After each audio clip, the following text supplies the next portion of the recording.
Welcome to the social space. It's the space that's social. We are so excited to have you with us. I'm Chris Horgan. That there is Jackie Hager. That over there is Andrew Pell. To my right here, is Katherine Smith. We're thrilled to have you. We will talk more to Katherine in a moment about some really exciting stuff at Smith's Garden Town. Very exciting. But first, we have to thank our sponsors, the people who make this show so fantastic and so perfect every week. Four Stars Auto Ranch in Henrietta is fantastic, and Jackie will have a 4 Stars fun fact for us in just a moment. Falls Truck Center, some of the great folks out there, we love them, always helping us out, have always been on.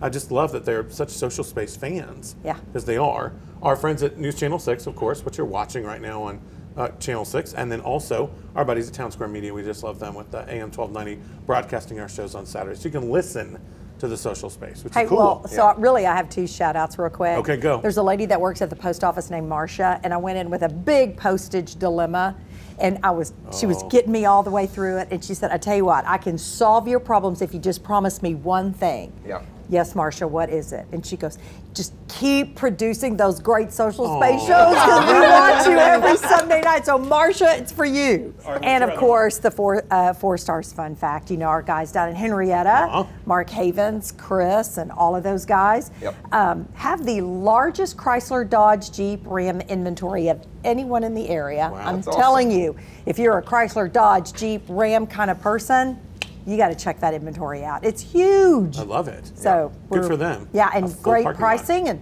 special pricing on those 2022s as the 2023s are arriving. So get out there and see Mark and Chris and Todd and all of those guys. There we go. There we go. Good fun fact.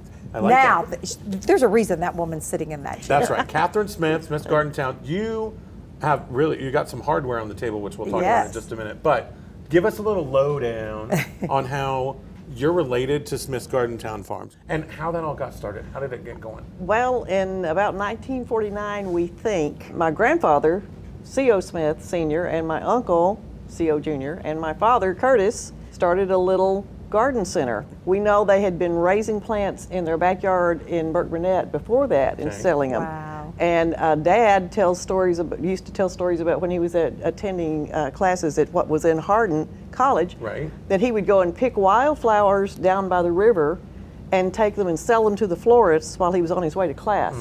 And so, you know, that was how they got started. But cool. Then they opened a storefront on Beverly Drive and doing the business. And then after Dad passed away, my brothers and I ran it. And 2 years ago, I became the sole owner. And now my son, Michael Fiore, is helping take over, so we got 4 generations. Wow. There you go. Well, let me tell you, we always jump out when we see and hear great news, and that's the reason I said get Katherine on the phone and get her on the show. Thank you. What is this? This past week, we were at College Station with a big symposium that was put on by the Texas Nursery and Landscape Association, and we were named the #1 gold medal winner of the top garden center in the state of Texas. That's incredible. Wow. They also gave us this thing which says Best in Show, and we really didn't know what that was all about. They gave a lot of rewards to some landscapers for big designs. You know, this design was over $500,000 installation, and a bunch of other garden centers enters, but then they surprised us with this. So Best of Show. Yeah. And we had a dog in that hunt, I guess. This says you're #1. We're the gold winner. That is awesome. That is so great right here in Wichita Falls. And since we haven't had you on a show in a bit, I'm glad you brought this 3rd one because that too is a big deal. That was a surprise. Last year, the SBA, the Small Business Administration, awarded us the top family-owned business in 75 county region of Dallas, surrounding Dallas-Fort Worth all the way to Waco. So all of those counties, we beat out all the other family-owned businesses somehow for that award. So that was really nice. That's awesome. And it's a good-looking trophy, don't you? I'm having a case made for it, but right now it's too breakable to leave it out for people to look at. The cats knock it off. Andrew, be careful. Yeah. Watch your foot. Well, you should be really proud of those. Thank you. That's really great. Thank I you. always, when I think of you, I think of pumpkins. I think of poinsettias. I think of geraniums. I think of all of those things. Well, you know, we grow most, except for the pumpkins, we grow most everything here in our own greenhouses. And there are not very many garden centers left that do their own growing. There are big growing ranges, and then they have retail spaces. But Dad always loved the growing operation, and now we've got a really good crew that's experienced. It grows gorgeous things, and it makes a big difference. One of my favorite things about Smith's is it's a family experience, so I can bring the whole family out there, not only shop for plants, but the kids have something to do. We can playground. Hang out. Yeah, we can hang and out look for the cats. Yes. That's a really big deal.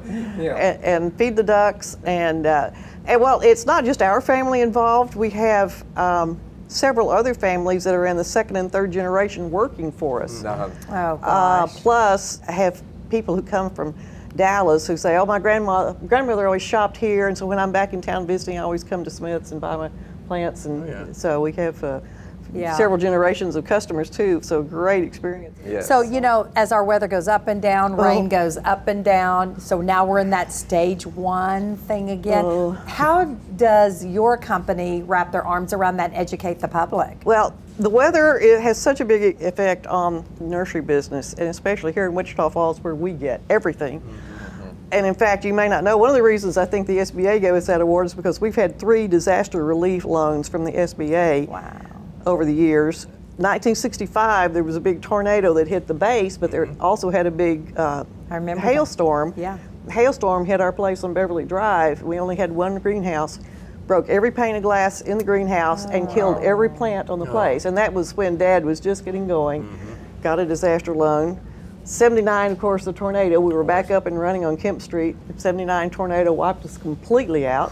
Another SBA disaster loan. When the drought hit, and that came within days of putting us out of business. Yeah, I agree. Yes. It was within days for another SBA loan. Yeah, we had said if we by the end of May of 2015 we were going to have to close, and it started raining about May 15th, and so we're still here. But the drought restrictions right now, stage 1 is really just common sense. You can certainly live with that. It's not very restrictive at all. It mainly just says don't run your sprinklers if you don't have to. Twice a week is plenty. And I always tell people during the drought, when we were on complete watering restrictions, I did not lose a single plant in my yard because I had established trees and shrubs. I never overwatered them. In fact, I neglected them. That meant they put down deep roots. They fended for themselves. And I didn't lose a single shrub or tree in my yard.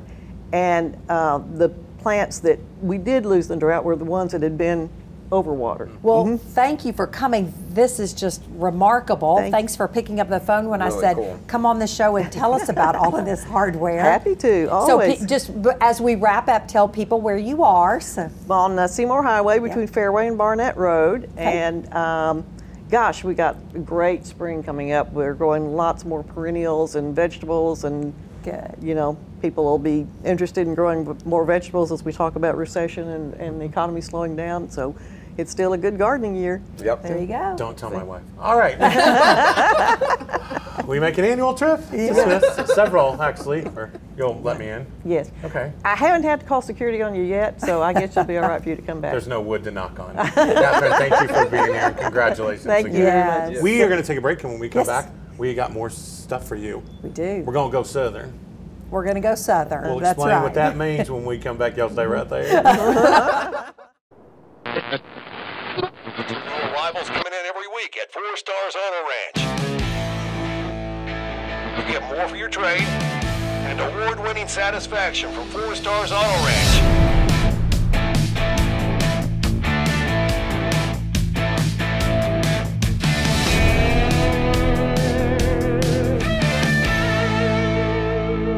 Experience commitment here at 4 Stars Auto. Hey, welcome back to the Social Space. Second segment time. I'm Chris, that's Jackie, there's Andrew. Yep. And right here is Vicky Payne.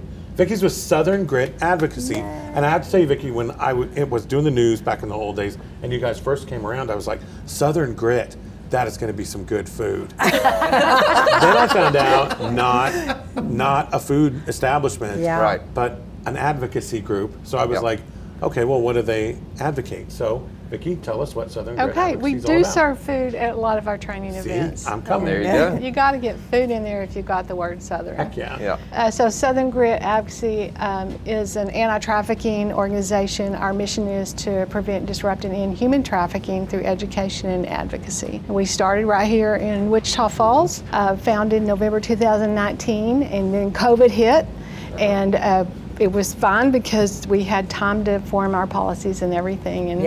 And we focus on prevention education mostly. Advocacy is going to grow this year for survivors. Ooh. So Vicky, January is Human Trafficking Month.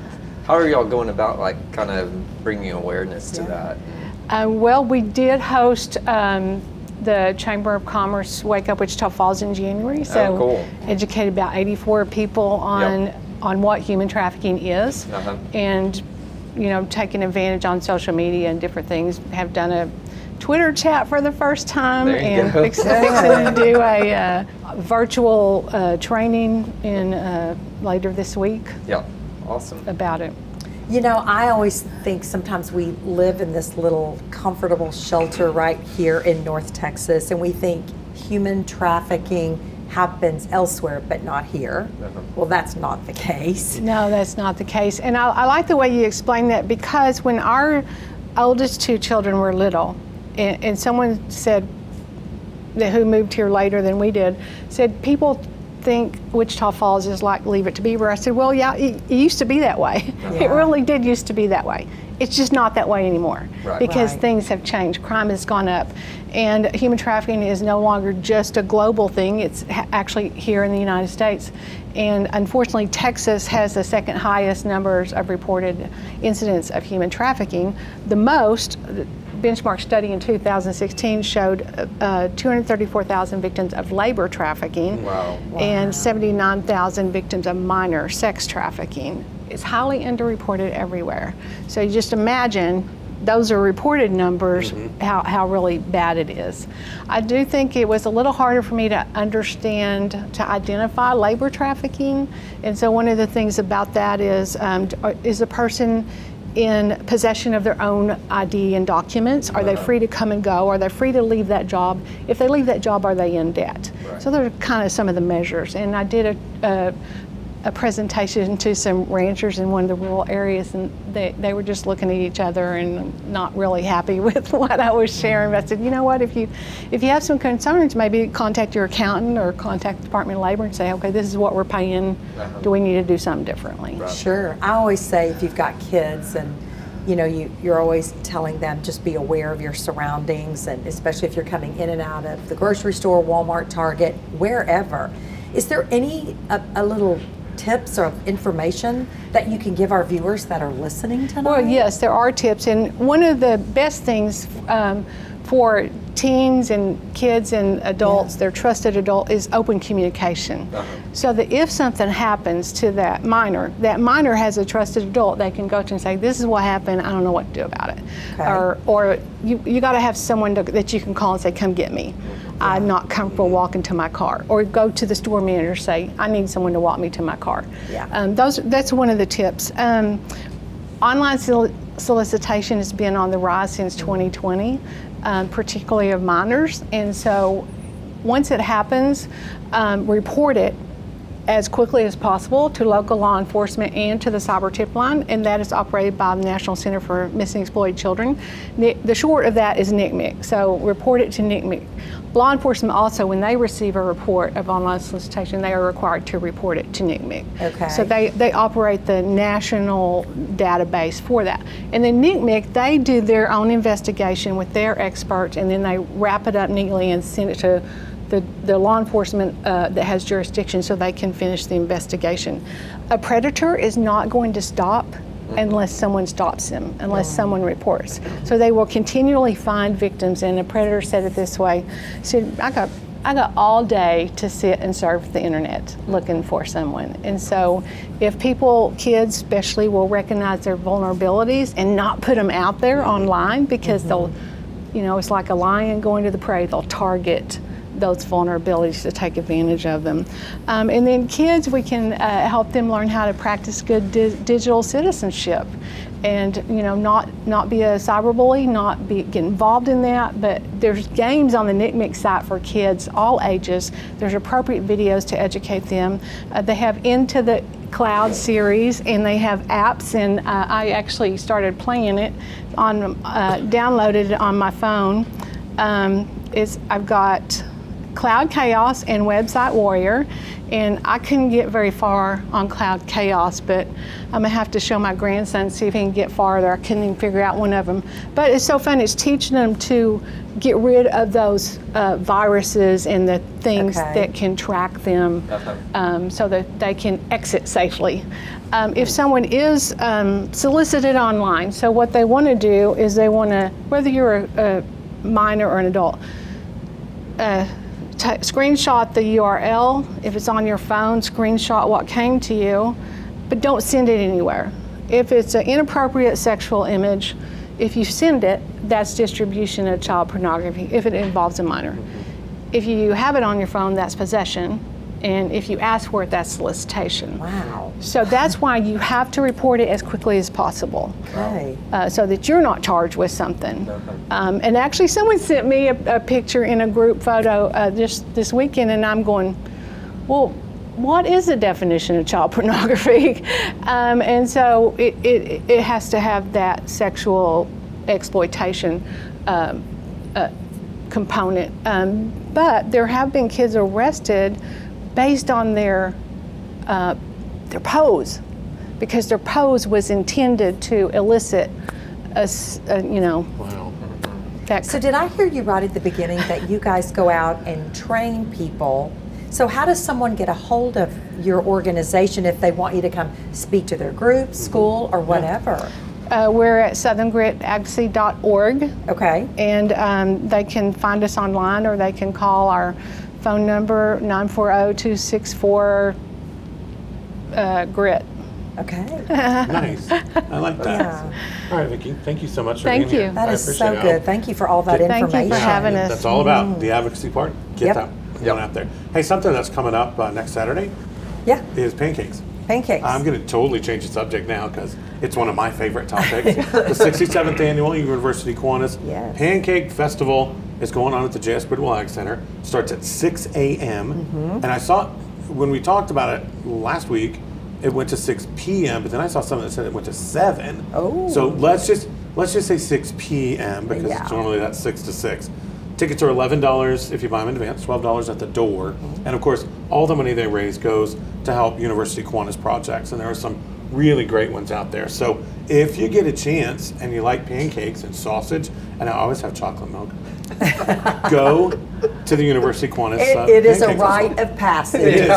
And remember, it's the premier sponsor is 4 Stars Auto Ranch, so we thank those guys for helping them market and get it out there. You know, I've been here since 1992, and I don't think I've ever missed a pancake You festival. haven't? I don't believe so. Oh my If I do, gosh. I do not remember missing. Of course, I missed the pandemic. You know, there's one 2 years ago. I guess we didn't. It was drive through and pick up. That's right. Pancake mix and get But we are sausage and go back and to make it. regular schedule. Last year back. This year Last back. Saturday of January. Better than ever. It'll be awesome. Okay. I'm There you excited. go. All right, we'll be back in just a minute. Again, thank you, Vicki, for being Thank here. you. Yes. And thank you, Katherine Smith, for being here earlier. We're going to come back and we're going to talk about something really cool that happened at Wichita Falls City Council on Tuesday. So stay right there. The 67th Annual University Kiwanis Pancake Festival. All you can eat pancakes January 28th. For kids in our community, the Pancake Festival, January 28th. Premier sponsor, 4 Stars Auto Ranch.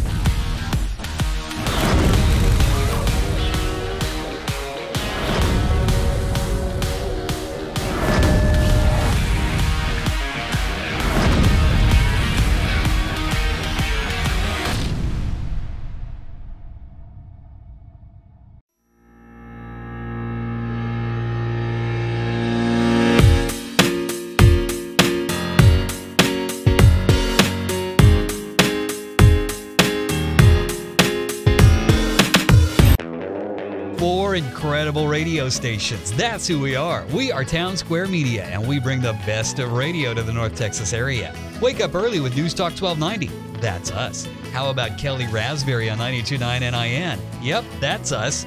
Bringing you the best of country with 102.3 The Bull. That's us. And rocking it all day long with 106.3 The Buzz. That's us. We are Town Square Media, and we're proud to be a sponsor of the social space. Summer always seems like it'll last forever. Until it doesn't. Yeah, I guess it's that time of year again. Don't be caught off guard. Get ahead of the problem. Let James Lane make sure your unit's ready for 90 one day and 30 the next. Be ready for anything and everything with James Lane Air Conditioning and Plumbing. When you need us, we're there.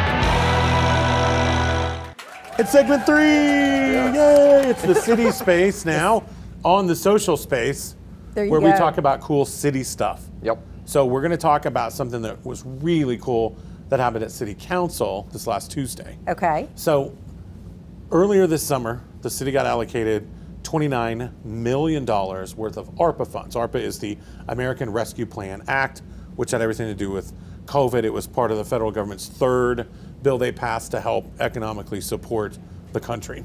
Municipalities were included in that because they lost a lot of money in sales tax and just a lot of other things. So, and they spent a lot of money on health stuff and campaigns and everything else. So 1.5 million of that 29 million was allocated over the summer in June to go to nonprofits. So one department in the city of Wichita Falls City Hall area got appointed as nonprofit central, and the mayor appointed a committee. This committee took applications from nonprofits.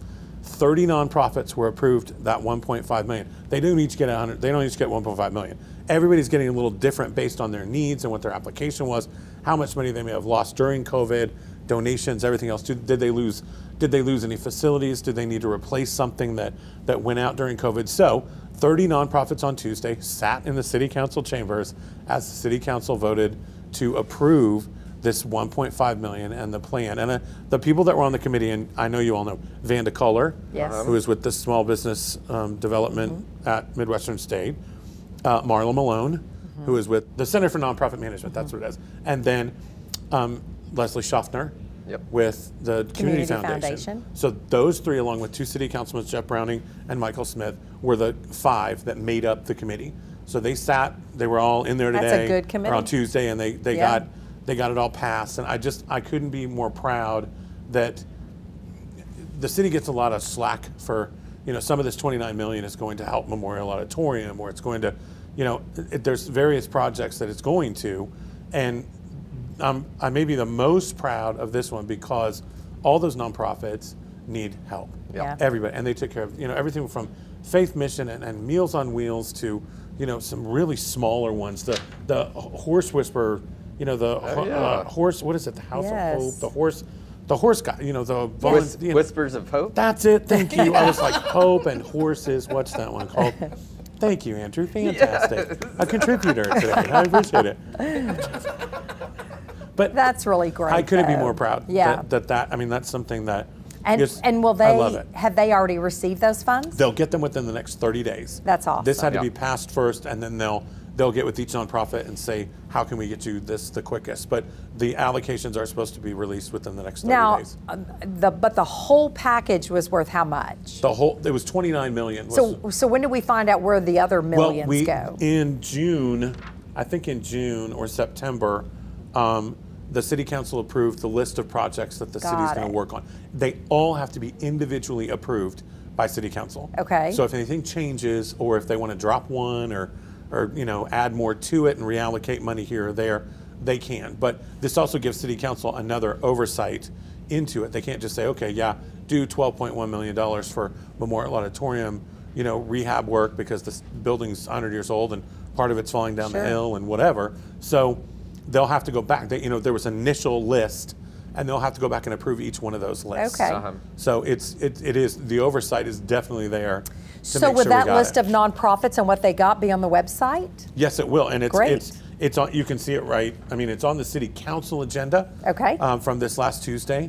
the 17th, so you can go back and look at that. But it has them all on there, and I believe I read it in the TRN earlier this week as well. That's awesome. So you can probably just search ARPA nonprofit Wichita Falls and it'll pop up. Well, thanks for that input. Oh, I'm just excited. Yeah. It makes me happy. It warms my heart. I've loved nonprofits, and I sit on boards and I contribute, and it just makes me feel good when that kind of money can go and make a huge difference for a lot of those. Absolutely. It does. Yep. Well, I say we close by saying eat some pancakes coming up, and next Saturday, and always stay tuned for next Sunday. We try very hard to bring you great information, what's happening in our city, and all the good feels. I think you do a great job, Jackie. We all do. Thank you for joining us. So do you, Andrew. Oh, thanks. Yeah. Thanks, everybody. We'll see you next Sunday. The 67th Annual University Kiwanis Pancake Festival. All you can eat pancakes January 28th. For kids in our community, the Pancake Festival, January 28th. Premier sponsor, 4 Stars Auto Ranch. With 2 generations of experience, this is what we do. We make sure your waste material is recycled the right way.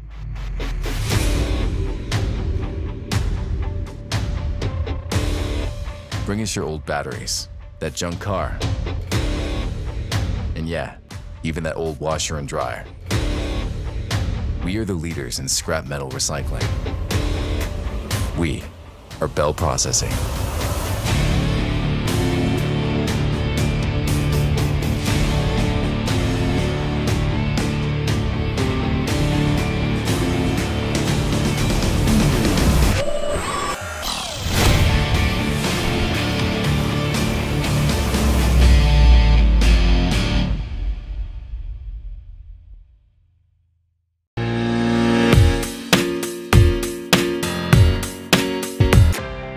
Medicare can be confusing. That's why it's important to have a locally born and raised expert to help you understand all your options. I'm Colby Bustacco, and I'm ready to serve you. Medicare changes every year, and that's why it's important to review the changes annually. I understand that everyone's needs are different. That's why I work hard to tailor a plan specifically for you, your family, and your lifestyle. That's the Bustacco way, more personal, more thoughtful, and more trusted.